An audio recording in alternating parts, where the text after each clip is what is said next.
KMA ရဲ့ customer တွေအားလုံးဒီညမှာဆက်စုစည်းစည်းနဲ့ကျွန်တော်ဒီပစ္စည်းအသစ်တွေကိုလည်းအားလုံးတစ်ချိန်တည်းမှာပဲသိရှိရမယ်ထပ်မံပြီးတော့မှဒီတကယ်ကို quality ကောင်းမွန်တဲ့ပစ္စည်းတွေကိုဆက်လက်ပြီးတော့မှကျွန်တော်တို့အနောက်ဘက်ကအသုံးပြုနိုင်မယ်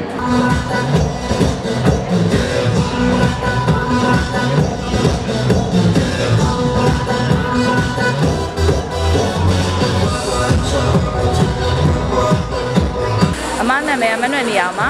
အမဒီမြန်မာလင်းချင်း KMA Cosmetic မှာ brand manager ဖြစ်တာဝန်ယူထမ်းဆောင်နေပါတယ်ဒီနေ့ကအမတို့ဒီ2015မှာအမတို့ရဲ့ဒီ KMA brand ကနေပြီးအသစ်ဝင်တဲ့ Secret Garden ဆိုတဲ့ပစ္စည်းသစ်လေးကိုမိတ်ဆက်ပေးခြင်းဖြစ်ပါတယ်ဒီပစ္စည်းကကြတော့ဒီ2015ခုနှစ်ရဲ့ပေါ့နော်ပစ္စည်းအသစ်လည်းဖြစ်တယ်ပြီးတော့ဒီ2015ရဲ့ trend နဲ့အညီပေါ့နော်ပြုလုပ်ထားတဲ့ color လေးတွေအရောင်လေးတွေ product လေးတွေအစားအကုန်လုံးဧည့်သည်တွေကိုပို့ပြီးတော့ဆွဲဆောင်မှုရှိတယ်ပို့ပြီးကြိုက်မဲ့ပစ္စည်းလေးတွေကိုထပ်ပြီးအသစ်ထုတ်တဲ့အတွက်အမတို့ပစ္စည်းသစ်ကိုထပ်ပြီးသွင်းလိုက်ခြင်းဖြစ်ပါတယ်အမြဲတမ်းသုံးဆွဲနေတဲ့ဧည့်သည်တွေကိုကျေးဇူးလည်းတင်ပါတယ်ပြီးတဲ့အခါကျတော့ပစ္စည်းကောင်းလေးတွေကိုလည်းအမြဲတမ်းမိတ်ဆက်ပြီးတော့ဧည့်သည်တွေစီရအောင်ပို့ပေးပါမယ် promotion ကောင်းကောင်းလေးတွေလည်းလက်ဆောင်ကောင်းကောင်းလေးတွေလည်းပေးနေပါမယ်လို့အမပြောချင်ပါတယ်